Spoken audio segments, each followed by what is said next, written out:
Alchemy issue 8. Finally got another one up. Well, it's holiday time, so I've got more time to do stuff. I'm going to be covering 3 topics quite briefly in this issue, and then I'm going to be doing a review of 3 comics. The first topic I'm going to be covering is actually split into another 3 sections. It's going to be comics for blind people. Maybe scratching your head thinking, okay, how does that work? Well, I'm leaving a series of links in the comments section, and you'll find out when you watch the video. It's really fascinating stuff, actually, so I recommend following the links if you're interested.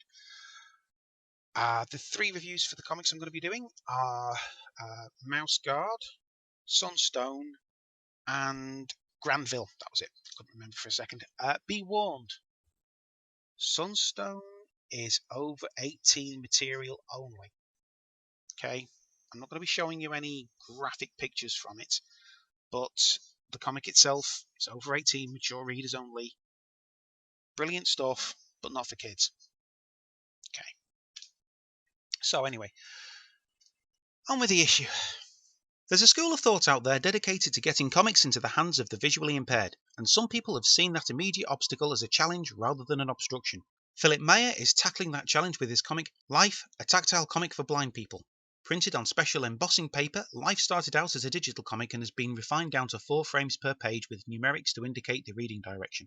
I'll leave a link in the comments section because the whole thing is utterly fascinating.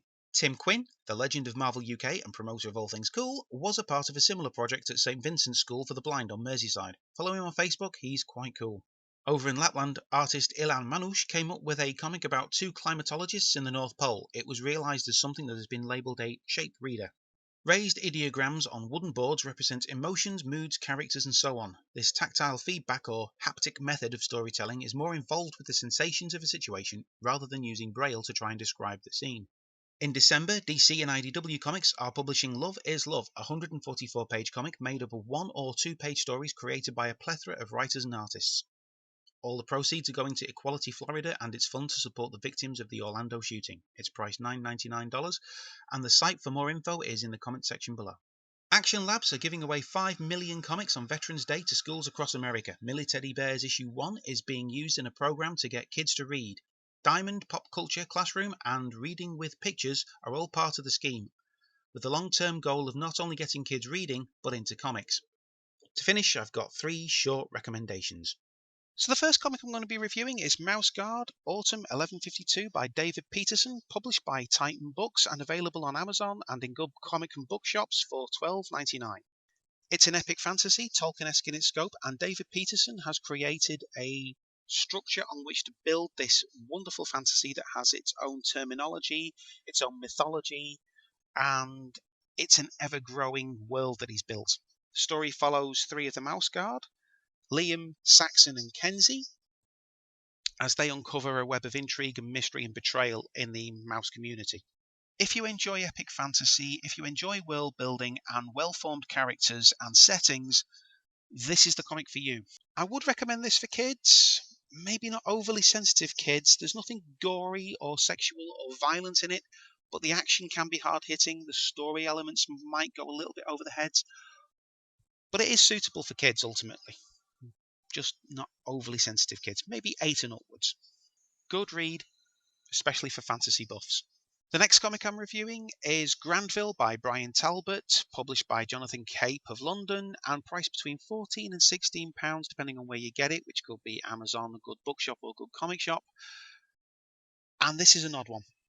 It's an anthropomorphic comic set in a steampunk Victorian era before steampunk was cool, and it's been described as a science fiction romance thriller, very much in a sort of Sherlock Holmesian vein, but with much more action and people shaped like animals.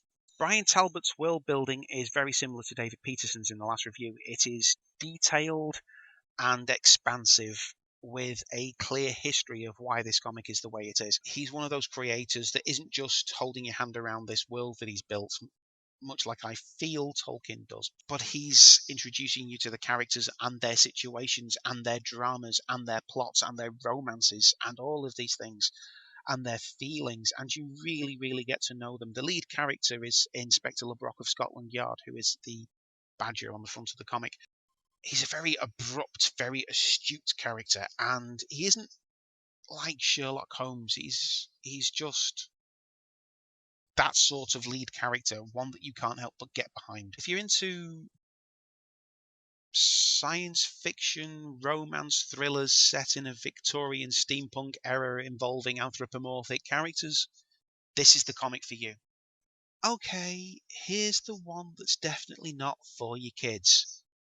Okay, mature readers only. I'm not going to be showing you any of the mature content. I will be showing you some of the artwork that's rather good. It's called Sunstone by, forgive my mispronunciation, Stefan Sejic.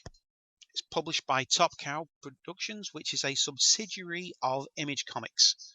It's available for anywhere between £10 and £15, depending on where you get it. It's easier to get it off Amazon.